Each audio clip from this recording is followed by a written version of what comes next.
বেরিয়ে গেছে।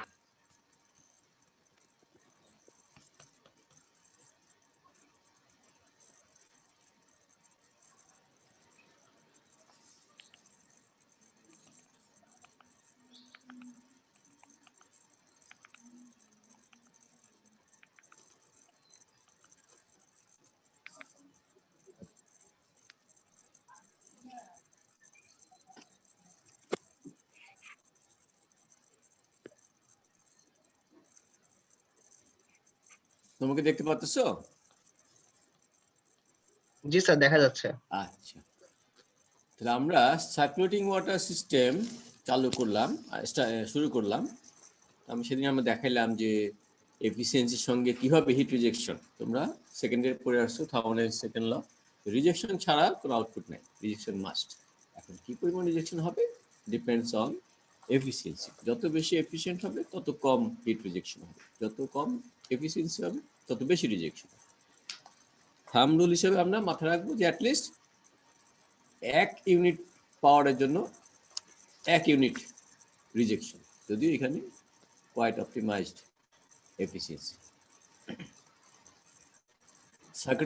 Circulating water system আমরা 3 ধরনের বলছিলাম, once through system, close loop system, combination system. Once through সিস্টেমে ন্যাচারাল বডি থেকে কুলিং ওয়াটার নিয়ে, হিটটা নিয়ে আবার সে ন্যাচারাল বডিতে চলে যাবে। ন্যাচারাল বডির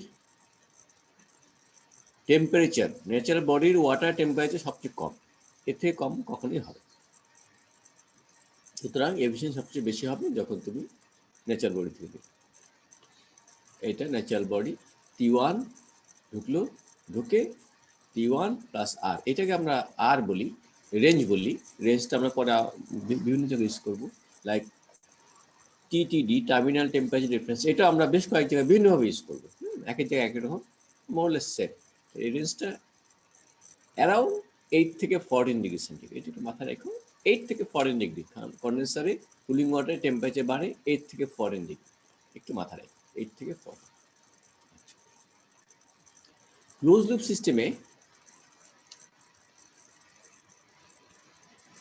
এই ওয়াটারটা এখানে ঢুকে হিট নিয়ে আবার ঠান্ডা হয়ে বের হয়ে যায়, এটা হচ্ছে ক্লোজ লুপ।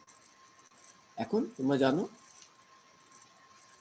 ক্লোজ লুপ সিস্টেমে যদি ওয়েট কুলিং টাওয়ার হয়, এভাপোরেশন লস প্লাস আরেকটা লস আমরা বলছিলাম drip loss, because of windage, drip loss plus bleed, সব মিলে কিছু পানির লস হয়। আমরা হয়তো অঙ্ক করার সময় শুধু হয়তো এভাপোরেশন বলবো, কিন্তু বাস্তবে evaporation, drip loss plus bleeding, এই তিনটে মিলেই যে লস, সেটাকে আমরা মেক আপ করি। Otherwise cooling system will dry out.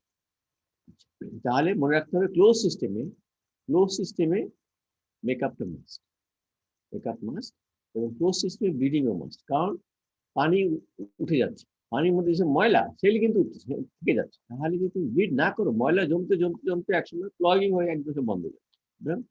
ময়লা, কনসেন্ট্রেটেড ময়লা বের করে আনতে হবে,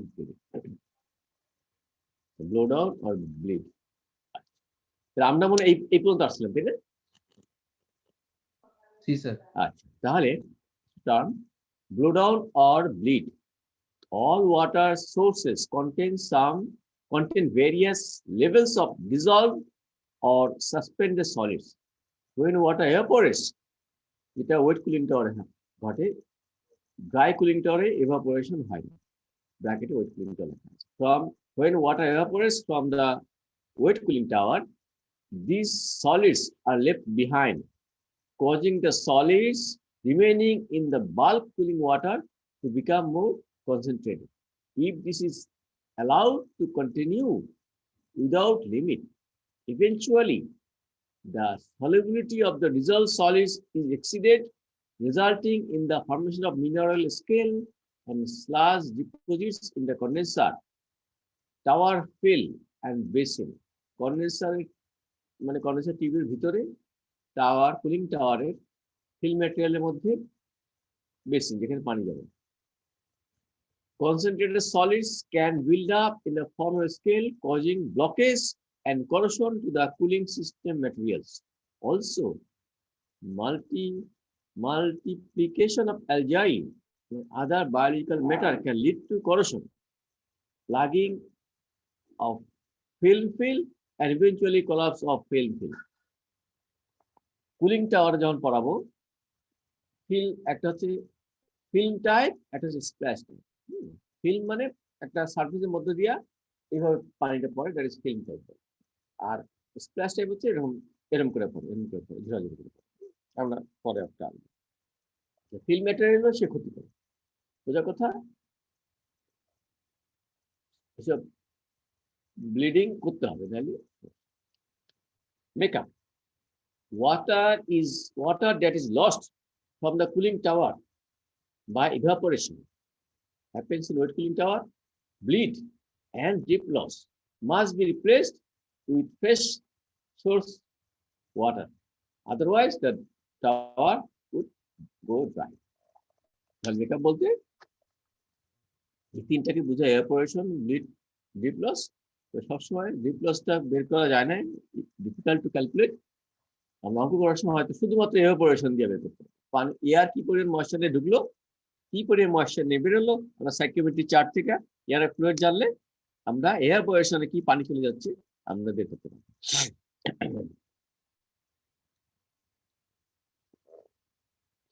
আচ্ছা, ওয়াটার ট্রিটমেন্ট রিকোয়ারমেন্টস আমরা এগুলি একটু একটু করে পড়াবো, হ্যাঁ, কারণ এগুলির উপর একটা পুরো মানে চ্যাপ্টার করা যেতে পারে। এইসব কুলিং টাওয়ারের ওয়াটার ট্রিটমেন্ট হ্যান্ড থেকে অনেক বিশদ জিনিস, আমরা তো অত ডিটেলস যাবো না এখানে। অনেক আচ্ছা, cooling tower efficiency can be enhanced by the addition of certain water treatment chemicals to increase the solubility of calcium salts, mitigate corrosion, minimize fouling, and control the growth of microbiological organisms like algae, bacteria, mold, fungi. কারণ এইসব organism থেকে অনেক সময় gas টেজ বের হয়, বুঝছো, এগুলিও সমস্যা। স্কেল ইনহিবিটর, স্কেল বন্ধ করার জন্য কি ইউজ করা হয়? Scale inhibitors work in one of two ways. Either the chemical keeps the scale forming impurity in solution, or it allows to precipitate as a non-adherent sludge that can be removed by filtration of water. একটা হইতে পারে যেই impurities গুলা স্কেলের জন্য responsible তাকে soluble রাখা, soluble রাখলে সে আর স্কেল ফর্ম করবে। আর একটা হইতে পারে তাকে প্রিসিপিটেট করা, মানে নিচে ফেলানোর ব্যবস্থা করা। তো নন অ্যাডহারেন্ট স্লাজ হইতে হবে, সে যেটা আবার পইরা দেওয়ালের সঙ্গে আটকে লেগে যায় তাই তো হবে, যাতে করে আমরা ইজিলি বের করে আনতে পারি, ব্লো ডাউন করে যা হয়। Solubility method, this is the most common water treatment approach. It is achieved by either adding a chemical scale inhibitor such as phosphonate, আরো অনেক নাম আছে, আমি একটা দুটো নাম দিই, অনেক নাম আছে, অনেক কেমিক্যালস আছে, such as phosphonate or polymer to increase the solubility of calcium salt. Calcium salt স্কেলের জন্য রেসপন্সিবল। আমি যদি ক্যালসিয়াম সল্টটাকে সলিউবল রাখি তাহলে সে স্কেল ফর্ম করতে পারবে, এটা একটা। সুতরাং এই ফসফরেট দিলে ক্যালসিয়াম সল্টের সলিউবিলিটি বেড়ে যায়, সে সহজে প্রিসিপিটেট করে, সে সহজে স্কেল ফর্ম করে। Precipitation method, this treatment option allows the scale forming impurities to precipitate as a sludge that can be removed by filtration or blowdown. Polymers are used to keep the sludge fluid and dispersed for easier removal from the system. Softeners, softening. Water softeners are a mechanical means of preventing scale deposition in cooling towers and heat exchangers. আমরা এটা water loop একটু করছি। Softeners function by pre-treating the cooling tower makeup to remove calcium magnesium harness. ওই জন্য আমরা বলি cooling টাওয়ারের যে ওয়াটারটা, কুলিং কন্ডেন্সার যে কুলিং ওয়াটার, এটা প্রি-ট্রিটেড, অনেকটা pre-treated. Corrosion inhibitor. Corrosion is the best described as destruction of metal through reaction between a metal and its environment. Various forms of chemical and mechanical corrosion. Mechanical corrosion বলতে অনেক সময় এটা আসলে erosion হয়ে যায়, এই যা করোশন সাধারণত chemical, have been identified in cooling water systems. Various chemical corrosion inhibitors are available that promote the formation of passive film on the metal surface, such as phosphate, polysilicate, and yellow metal inhibitors like azoles. সারফেসের উপর থাকে passive, মানে অর্থাৎ এনভায়রনমেন্টের সঙ্গে মেটালকে disconnect করা। আচ্ছা, antimicrobial. Microbial growths promote the formation of corrosive cells. Biocides are added to water to protect the cooling tower and heat exchangers against biological infestation and growth. Cooling tower users frequently apply biocides to the circulating water to control the growth of the microorganisms and algae. এগুলো অনেক সময় gas, hydrogen sulphide gas ছেড়ে দেয়, তো এই গ্যাসগুলো আবার খারাপ, সুতরাং মাইক্রোবায়াল খারাপ। আচ্ছা, এখানে কিছু ছবি দেখাই। এইটা হচ্ছে একটা, এই যে আমাদের 210 চিটাগাং পাওয়ার স্টেশনের কুলিং টাওয়ার এরকম, এটার ভিউটা এরকম, এটা একটা ওয়েট কুলিং টাওয়ার। এখানে কি হয়, কন্ডেন্সার থেকে ওয়াটার আসলো, ওয়াটার আইসা এদিকে আসলো, আইসা ওয়াটারটা ছাদের উপরে যায়।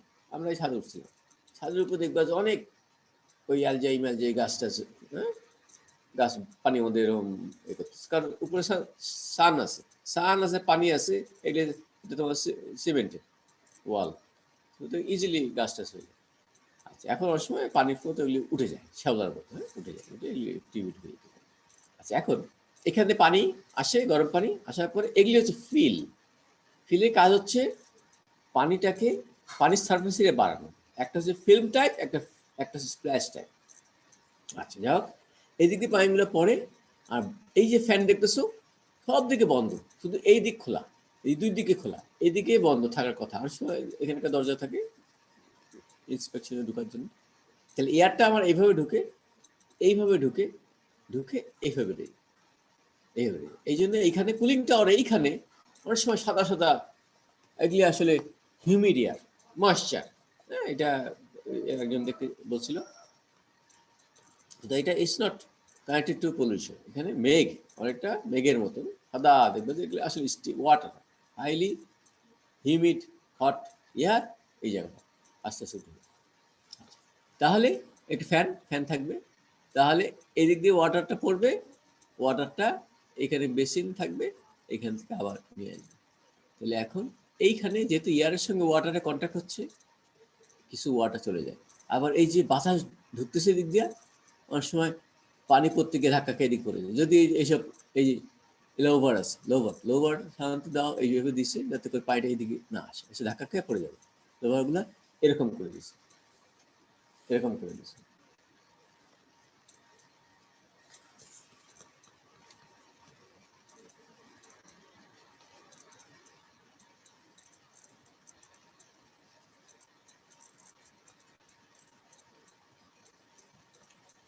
লোভারগুলো এই এরকম, ঠিক আছে।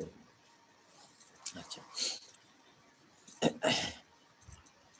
তাহলে এটা হচ্ছে আমাদের একটা very very conventional power plant, wet cooling tower. এইটা হচ্ছে আমাদের কম্বিনেশন। একজন জিজ্ঞাসা করেছিল কম্বিনেশন কিভাবে কাজ করে। এই দেখো, হট ওয়াটার ঢুকলো, ঢুকে ফিন টিউবের ভিতর দিয়া ঢুইকা এই যে আসলো, এইসা আগের মতো ফিলে পড়লো, নিচে পড়ে গেল।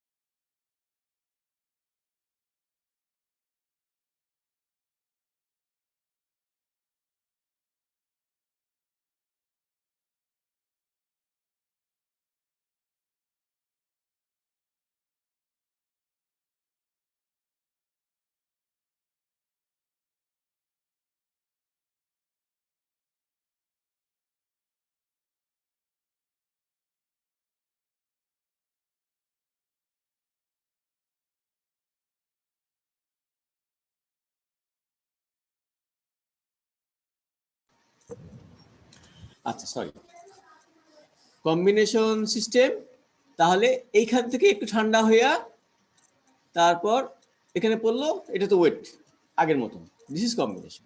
তুমি দেখো এখানে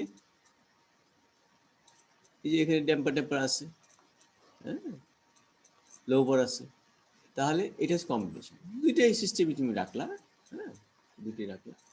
তুমি যদি এয়ার ফ্লো এদিকে কমায় দাও, হ্যাঁ, এই যে ড্যাম দিয়ে এদিকে বন্ধ করে দাও, তাহলে এয়ার এদিক দিয়ে কম ঢুকবে, এদিক দিয়ে এদিক দিয়ে ঢুকবে। তো এটা বুঝায়, অবস্থা বুঝায় তুমি দুইটাই রাখলা। অনেক সময় হয় কি, ওয়েট কুলিং টাওয়ারে তোমার পানি মেকআপ অনেক লাগে, ড্রাই কুলিং টাওয়ারে তো কোনো মেকআপ লাগে না আসলে। এটা পরিবেশ বুঝে তুমি ইচ্ছে করে চেঞ্জ করতে পারবো হয় পুরোটা। কারণ তুমি যদি এই রাস্তাটা বন্ধ করে দাও পুরোপুরি, যদিও এদিক দিয়ে এয়ার ঢোকার রাস্তা আছে, কিন্তু এয়ার যখন এদিকে সাক করবে, সে এইদিকে রেজিস্ট্যান্স, এটা যদি বন্ধ করে দাও, রেজিস্ট্যান্স বেশি হইলে সে করবে মূলত এদিক দিয়ে নিবে, এদিক দিয়ে পানিটা পড়বে কিন্তু ঠান্ডা হবে, তাই না? এখানে এটা আর কুলিং হবে না, কারণ এয়ার ঢুকবে না তখন। তাহলে এটা হচ্ছে ওয়েট সেকশন, এটা হচ্ছে ড্রাই সেকশন। এটা এই এয়ার ওয়াটার যখন কন্ট্যাক্টে যায় না, এবং সবসময় মনে রাখতে হবে এই ধরনের কুলিং টিউবের বাইরে, টিউব সাইড না, আউটার সাইডে ফিন থাকে। এবং তোমরা মনে রাখবা টিউবের ভিতরে ওয়াটার, টিউবের বাইরে এয়ার। হিট ট্রান্সফার কোএফিসিয়েন্ট যদি ক্যালকুলেট করো, ওয়াটার হিট ট্রান্সফার কোএফিসিয়েন্ট বেশি, এবং হিট ট্রান্সফার কোএফিসিয়েন্ট যেদিকে বেশি সেই দিকে এনহ্যান্সমেন্ট টেকনিক ইউজ না করে, যেদিকে হিট ট্রান্সফার কোএফিসিয়েন্ট কম, এয়ারের সাইডে হিট ট্রান্সফার কোএফিসিয়েন্ট বাড়ানোর জন্য ফিন লাগানো। সুতরাং তুমি যদি এখন বাইরে না দিয়ে বলতো না আমি ফিনে ভিতরে বিভিন্ন ইনসার্ট দেবো, তাহলে সেরকম বাড়বে, কারণ বাইরে রেজিস্ট্যান্স তো রয়ে গেল। তোমাকে যেদিকে রেজিস্ট্যান্স বেশি সেই দিকে রেজিস্ট্যান্সটা কমানোর চেষ্টা করলেই ওভারঅল হিট ট্রান্সফার কোএফিসিয়েন্ট বেড়ে যাবে। তাহলে অপশন মনে রাখবো, এই যে গাড়ির রেডিয়েটরে দেখবেন ফিনগুলো কোথাও বাইরে, ভিতরে। আচ্ছা, এটা হচ্ছে ওয়েট কুলি ড্রাই কম্বিনেশন। এটা এই অংশ ওয়েট, এটা ড্রাই, কিন্তু ইউ ক্যান কন্ট্রোল এয়ার। এই যে এখানে আছে air flow control, lover, mixing chamber, damper. এটা হচ্ছে আমাদের natural draft cooling tower. Huge height, এইখানে তুমি খেয়াল করে দেখো, তোমরা অলরেডি চিমনি পরে আসছো, এই যে ফিল, তার মানে এইখান থেকে এইটুকুই তোমার কুলিং টাওয়ার। তাহলে এই যে বাকিটুক, এইখান থেকে যে এইটুক টু ক্রিয়েট চিমনি অ্যাকশন, অর্থাৎ চিমনিতে যেরকম হট গ্যাস বের করার জন্য ড্রাফট তৈরি করা হয়, এই ন্যাচারাল ড্রাফটের এখানে কোনো সার্কুলেটিং ফ্যান নেই, নো সার্কুলেটিং ফ্যান। তাহলে এইখানে যে এয়ারটা বেরোবে, এই এয়ারটা ঢুকলে দিক দিয়ে দুইটা এয়ারটা এদিক দিয়ে, মনে করে সব দিক চারিদিকে ঢুকতেছে, এয়ারটা চারিদিকে ঢুকতেছে, চারিদিকে ঢুকবে, ঢুকে এই জায়গাটা মনে করো ফুল অফ ফিল।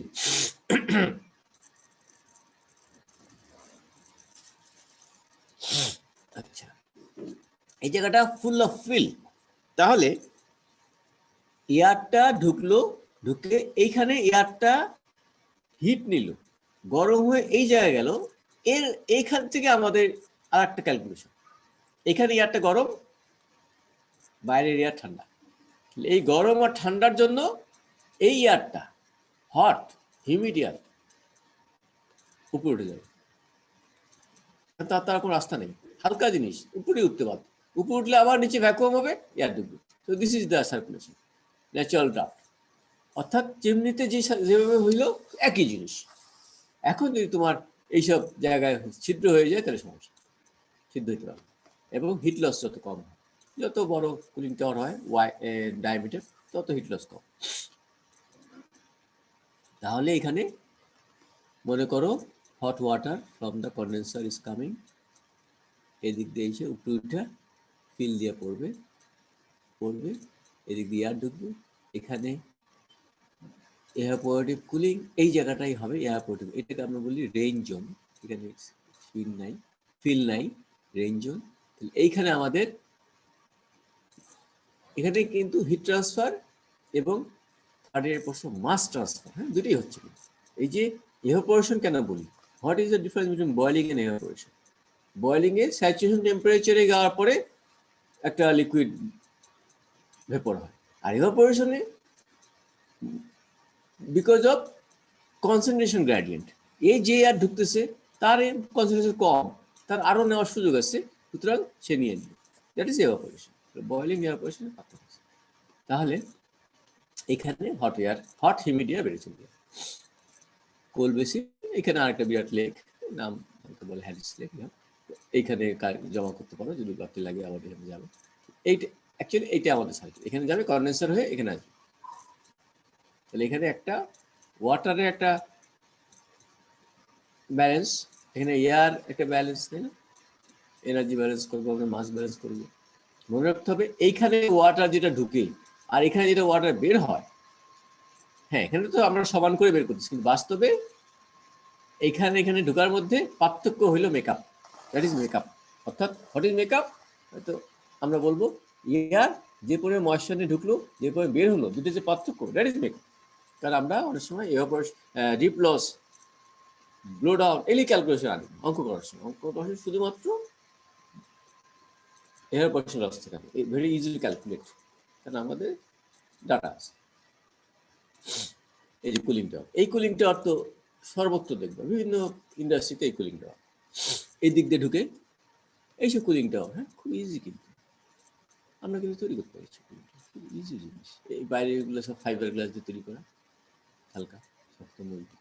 এই নিচ দিক দিয়ে এই দিকে দেখবো প্রচুর পানি করে থাকে, প্রচুর পাইপ, বাতাস কিন্তু ঢুকবে এই দিক দিয়ে, এই দিক দিয়ে ঢুকে বাতাসগুলো এই পুরোটা ফিল থাকবে একেবারে এরকম গোল করে, পুরোটা ফিল তোমার এইদিকে ঢুকে এই তল দিয়া বাতাসটা এইদিকে ঢুকবে। এখানে ফ্যান কোথায়? এই যে ফ্যান, এই যে সার্কুলিং ফ্যান। তাহলে এই জায়গাটা, এটা হলো আসল heart of the cooling tower. এই ফিল না থাকলে পানির সঙ্গে এয়ারে কন্ট্যাক্ট হবে, পানির সঙ্গে এয়ারে কন্ট্যাক্ট না হলে এভাপোরেশন কুলিং হবে। এখানে তোমার এই যে দুইটা দেখতেছো, দুইটা সার্কুলেটিং ফ্যান, অর্থাৎ বাতাসগুলো এদিকে ঢুকবে, এদিকে ঢুকবে, পানিগুলো নিঃসন্দেহে উপর থেকে নিচে পড়বে, ক্রস ফ্লো, এটা কাউন্টার ফ্লো, কাউন্টার ফ্লো। মেকানিক্যালটা পাওয়ার প্ল্যান্টে কুলিংটা এই এরকম, আমাদেরটা হয়তো 6টা কিনে যায় না, এই যে পানি আসতেছে, এসে উপর দিক দিয়ে পড়বে, এই দিক দিয়ে লোভার, এই দিক দিয়ে এয়ার ঢুকবে, ওকে এয়ারটা এদিক দিয়ে যাবে, ঠিক আছে? এইসব ওয়েবসাইট দেওয়া আছে। এই পাওয়ার প্ল্যান্টে কন্ডেন্সারগুলো এরকম 210 এরকম, এই দিক দিয়ে এয়ার ঢুকে, এদিক দিয়ে এয়ার ঢুকে, এয়ার ইনলেট লভার, এদিকে ঢুকে এয়ার ঢুকে, পানিগুলা উপর দিয়ে পড়ে, উড প্যাকিং ফিল, এই যে ফিল এখানে পড়ে, ঠিক আছে? পড়ে বাতাস এইভাবে এসে এখানে, এটা আসলে ক্রস ফ্লো, বাতাস এইভাবে এসে এইভাবে এসে এইখানে ফ্যান আছে, এই যে মাল্টিপ্লেট ফ্যান, এই যে এই যে এদিক দিয়ে এদিকে বেড়ে যায়, এইদিকে বেড়ে যায়। কম্বিনেশন সিস্টেম, তাহলে আমরা বুঝলাম once through system, close loop system. Close loop সিস্টেমে একটা কুলিং ডিভাইস লাগবে, যেটার জন্য আমরা কুলিং টাওয়ার, অনেক ধরনের কুলিং টাওয়ার দেখাবো। আচ্ছা, ক্লোজ লুপ সিস্টেমে মেকআপ মাস্ট, ব্লিডিং মাস্ট। আরেকটা হচ্ছে combination system, once through close loop combination. What is combination? কম্বিনেশনে দুইটা ভাগ করা হয়েছে, একটা হচ্ছে ওপেন মুড আর একটা হচ্ছে helper mode. What is open mode? ঠিক আছে, দেখো আমাদের ওয়ান্স থ্রু সিস্টেমটা ছিল এরকম,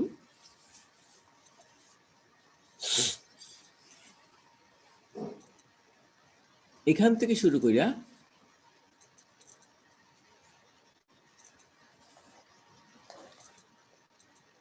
এইটা ছিল আমার ওয়ান্স থ্রু। প্রথমে যেটা পড়লাম, এখান দিয়ে ঢুকে T1-এ ঢুকলো, T1-এ ঢুকার পর আর প্লাস হয়ে বেড়ে গেল। এখন আমরা বলতেছি এই আর 8 to 14 ডিগ্রি নট অ্যালাউড। পরিবেশ অধিদপ্তর বললো এত বাড়ায়া পানি ছাড়তে হবে না। তখন তুমি কি করলা? ঠিক আছে, তুমি ওয়ান্স থ্রু ইউজ করবে, কারণ it is the most efficient. তুমি তখন করলা কি, এটা এখানে ঢুকাইয়া কন্ডেন্সারে 8 থেকে 14 ডিগ্রি বাড়ায়া কুলিং ডিভাইস ইউজ করিয়া ছেড়ে দিন। কিন্তু তখনও T1 plus T1 plus TDD, অর্থাৎ তুমি T1 থেকে T1 নিয়ে কখনো T1 ছাড়তে পারবে না, কারণ তুমি এই ওয়াটারটাকে ঠান্ডা করতেছে কি? Air from the nature, water from the nature.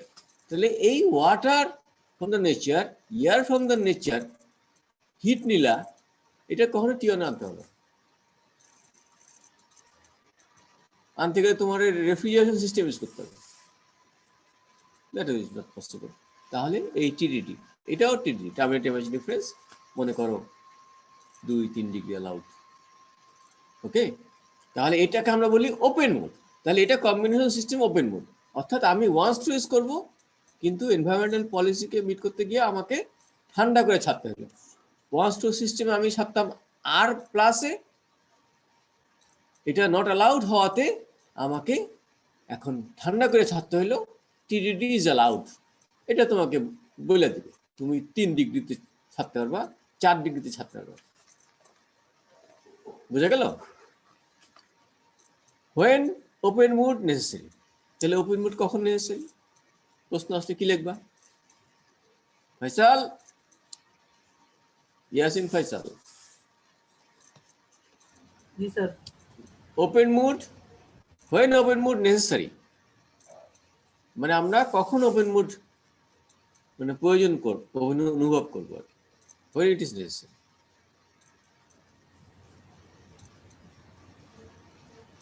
মানে একটা কুলিং টাওয়ার দিয়ে আমি পানিটা ঠান্ডা করে আবার ছেড়ে দিলাম, মানে কেন ছাড়লাম, কেন ইউজ করতে চাচ্ছি না কেন? স্যার ইউজ করার থেকে ছেড়ে দেওয়াটা আমাদের জন্য বেশি ইকোনমিক প্রয়োজন না স্যার। ইউজ করতে গেলে আবার অনেক ঝামেলা হয়ে যাবে। কোথায় ঝামেলা হবে?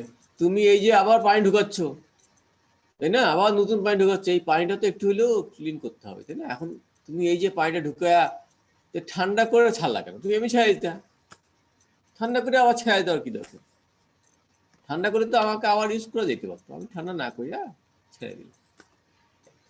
আমরা যদি এই সোর্স থেকে পানি নেই, ন্যাচারাল সোর্স থেকে পানি নেই, তাহলে সিস্টেমটা হবে মোস্ট এফিশিয়েন্ট। এখন once through system is a system যেটা আমরা সোর্স থেকে নিয়ে সোর্সে ছেড়ে দিই। এখন আমরা পরিবেশ অধিদপ্তর বললো এই 8 ডিগ্রিতে 8 ডিগ্রি প্লাসে পানি T1 এ নিয়ে 8 ডিগ্রি প্লাসে ছাড়া যাবে না। আপনি যেমনি পানি দিয়েছেন তেমনি দিবেন, তো এটা তো সম্ভব না। তাহলে কি সম্ভব? উনি বলে ঠিক আছে, তুমি 25 ডিগ্রিতে নিলা, তোমার আমি 28 ডিগ্রিতে ছাড়তে দিব। তখন তুমি কি করলা? এই পানিটাকে কুলিং কইরা কুলিং টাওয়ারে 28 ডিগ্রিতে ছাড়া দিই, 25-এ নিয়ে 28 ছাড়া, দ্যাট ইজ TDD, 3D। অর্থাৎ আমি সোর্স থেকে বারবার পানি চাচ্ছি, কারণ তুমি দেখো, তুমি যদি এই পানিটা আবার ইউজ করো, এই পানিটা কিন্তু একটু গরম হয়ে গেল। তাহলে আলটিমেটলি কুলিং টাওয়ার যখন ইউজ করে, মনে রাখবা, কুলিং টাওয়ার ক্লোজ সিস্টেম যখন ইউজ করে, তখন কন্ডেন্সার ইনলেট ওয়াটার এই সোর্সের টেম্পারেচার থেকে একটু বেশি, এটা মনে রাখতে হবে। কিন্তু কখনোই তুমি যদি কুলিং টাওয়ার ইউজ করে ক্লোজ সিস্টেম ইউজ করে থাকো, কখনোই তোমার কুলিং কন্ডেন্সার ইনলেট টেম্পারেচার এই T1 হবে না, এটার থেকে বেশি হয়ে যায়। মনে থাকবে, কারণ কন্ডেন্সারে গরম পানি তুমি এয়ার দিয়ে ঠান্ডা করতেছো,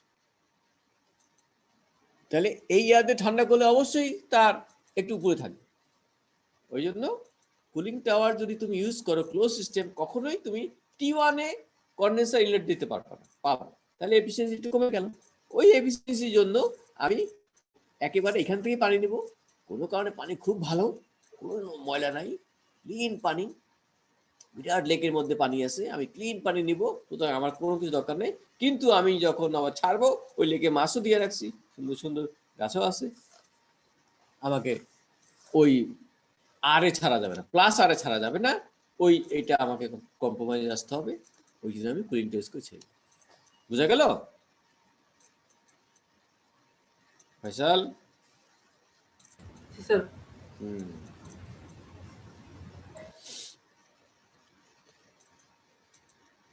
আবির কি অবস্থা, বুঝতেছ? আবির শাহ? জি স্যার। আচ্ছা, তাহলে এটা হচ্ছে কম্বিনেশন সিস্টেমের এক ধরনের, এটাকে বলি আমরা ওপেন মুড। সুতরাং কখন এটা আমি ইউজ করবো আমি বলে দিলাম। আর একটা হচ্ছে helper mode. What is helper mode? এখানে হেল্পার মুডটা হচ্ছে, দেখো তুমি দেখো, এইখান দিয়ে ঢুকলো দুইটা কন্ডেন্সার, দুইটা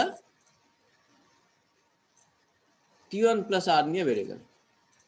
পরিবেশ নাই, ওখানে পরিবেশ বলে কিছু নাই, তুমি ওয়ান্স টু ইউজ করতে পারো। কিন্তু ওইখানে একটা সমস্যা আছে। সমস্যাটা হইল এই যে ওয়াটার, এই ওয়াটারটা সবসময় অ্যাভেলেবেল না। কখনো অনেক পানি, কখনো পানি কম কিংবা নাই। তখন যখন পানি কম কিংবা পানি নাই, তখন তোমার আর এই পানি তুমি পাইতেছো না। তখন তুমি এই যে পানি ঢুকাইলা, তাকে ছাড়লাম না, তুমি করলা কি কুলিং টাওয়ার নিলা, নিয়ে ক্লোজ করে দিল। তাহলে ক্লোজ সিস্টেম যখন থাকবে, তখন তোমার অবশ্যই ব্লিড থাকতে হবে, অবশ্যই মেকআপ থাকতে হবে, সব থাকতে হবে।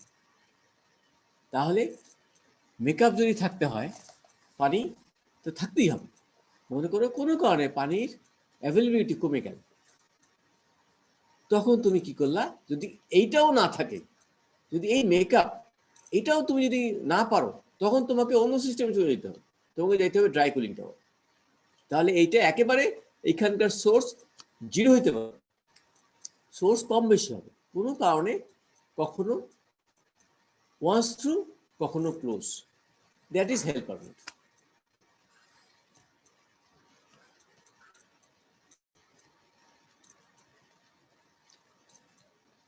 A cooling tower that cools the water before returning to the natural body of water. Open mood বলছি, both once through and cooling tower close mode, মানে close loop, once through and close loop share cooling loads. The cooling tower may carry anywhere from 0 to 100% of the cooling load. The cooling tower 0 থেকে 100, মানে অর্থাৎ cooling tower পুরোপুরি নেওয়ার capacity থাকতে হবে। আবার মাঝে মাঝে কুলিং টাওয়ার পুরো বন্ধ, দ্যাট ইজ হেল্পার মোড। তাহলে তোমার মনে রাখতে হবে, তুমি যখনই কোনো সিস্টেমে ক্লোজ লুপ লেখা দেখাবা, তোমার দুইটা জিনিস মাস্ট, একটা হচ্ছে মেকআপ, আরটা হচ্ছে ব্লিড। তাহলে এই দুটো ছাড়া হবে না। স্যার ওপেন টাইপে স্যার ব্লিড দেয়া লাগে না কেন স্যার? আচ্ছা, প্রথমে জানতে হবে ব্লিডিং এর উদ্দেশ্য। ব্লিডিং এর উদ্দেশ্য হচ্ছে ময়লা কিছু জমে যাওয়া, অর্থাৎ এই যে কুলিং টাওয়ারটা তুমি ইউজ করতেছো, এই কুলিং টাওয়ারে এয়ার ঢুকতেছে, ওয়াটার বেরোয় যাচ্ছে, ঠিক আছে? এখন এখানে তো পানিটা ঢুকে পানিটা বেরোয় যাচ্ছে, কিন্তু ওখানে ময়লা জমার কোনো সুযোগ নাই। ক্লোজ লুপে তুমি দেখো, এটা একটা ক্লোজ লুপ, এটা একটা ক্লোজ লুপ, এটা একটা ক্লোজ লুপ। তাহলে এই ক্লোজ লুপে ময়েশ্চার চলে যাচ্ছে, ময়লা তো যাচ্ছে না, তাহলে ময়লা তো থেকে যাচ্ছে, বিভিন্ন ধরনের ময়লা। এই যে ঢুকে আছো তুমি, মেকআপ দেওয়া যায় বলো, ময়লা থেকে যাচ্ছে। তাহলে কি হবে, এখানে আস্তে আস্তে ময়লা জমতে হবে, ওই জন্য ব্লিড করে আমাকে ময়লা পানিটা বের করতে হবে, কনসেন্ট্রেট। কিন্তু ওপেন লুপে তো ওপেন, এখানে পানি ঢুকে পানি বেড়ে যাচ্ছে, এখানে পানি ঢুকে মনে করো এদিকে ঢুকে বেড়ে যাচ্ছে, তো ময়লা জমার কোনো সুযোগ নেই, তুমি ছেড়ে দিচ্ছি পুরো পানি, আবার নতুন পানি নিচ্ছি। সুতরাং ওপেন সিস্টেমে ব্লিডিং এর দরকার নেই। ব্লিডিং হচ্ছে সেই জিনিস, ময়লা কনসেন্ট্রেটেড সলিডস, সাসপেন্ডেড সলিড জমা হইতে থাকে, কারণ পানি কমতেছে।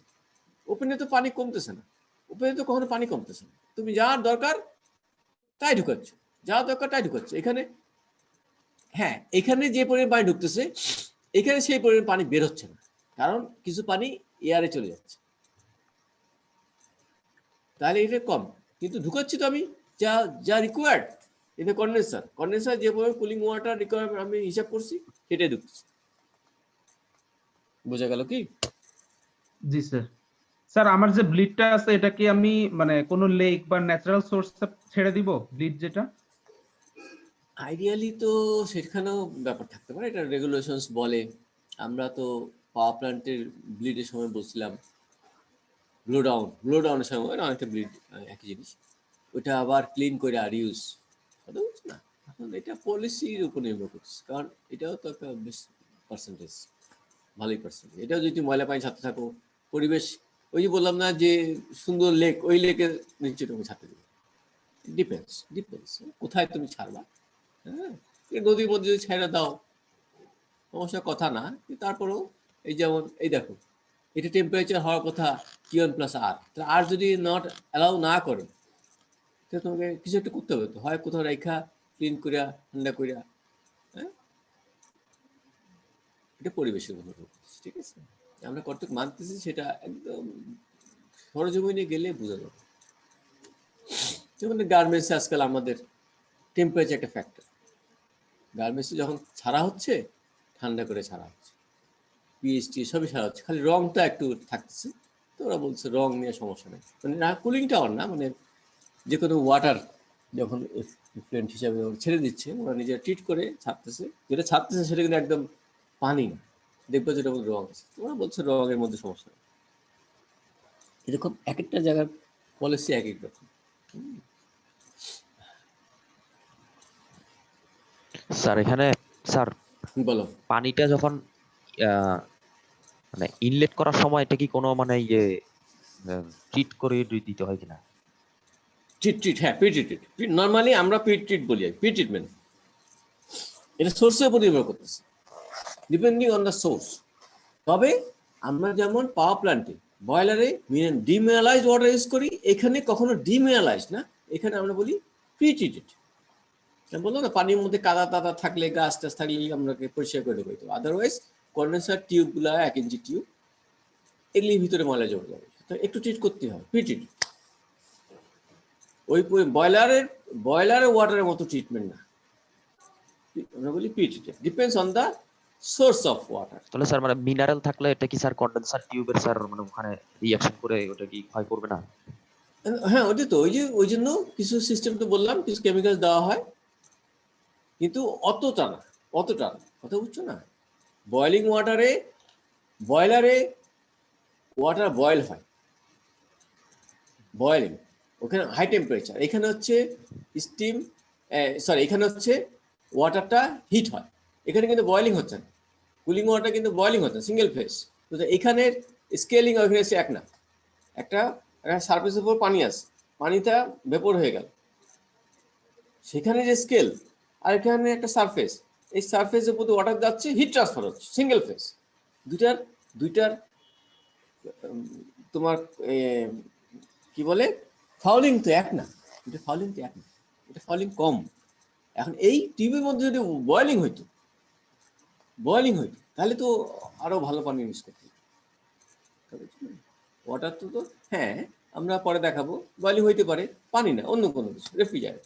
ওইখানে যদি পানি না দিয়ে আমি একটা রেফ্রিজারেন্ট ঢুকাই, তাহলে তো সে রেফ্রিজারেন্ট সিস্টেমে হিট নিয়ে বয়েল হয়ে যাবে।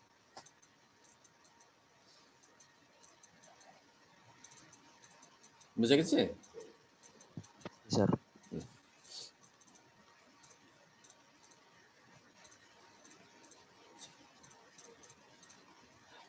এখানে টিটিডি বলতে বোঝায় টার্মিনোলজি, এটা আমরা এর আগে বলছিলাম, এই যে আমরা পাওয়ার প্ল্যান্টে টিটিডি বলছি একরকম, এখানে বলছি আরেক রকম, অর্থাৎ টিটিডি মানে exit cooling water temperature, source temperature, এটাকে আমরা টিটিডি বলি। সুতরাং এইটা কিন্তু পরিবেশ বলে দিই, ঠিক আছে? অর্থাৎ এখানে আর বুঝাই যাচ্ছে, এখানে আর নট অ্যালাউড, আর যদি অ্যালাউড হইতো তাহলে তুমি কখনোই কুলিংটা বসাইতে না, আর নট অ্যালাউড। সুতরাং টিটিডি তোমাকে অ্যালাউ করতেছে, কত মনে করো 2 দিন পরিবেশ থেকে বেশি। তাহলে এটা হচ্ছে হেল্পার মোডে দুইটাই দেখাবা, অর্থাৎ ওয়ান্স তুমি যখন এটা বন্ধ করে দিলা, তখন তোমার এটা ক্লোজ হয়ে যাবে, এটা বন্ধ, তখন এদিকে ঢুকা এদিকে, ঠিক আছে? এটা ওরকম ভাল, তাহলে এটা হয়ে গেল close loop system, bleeding makeup must, otherwise one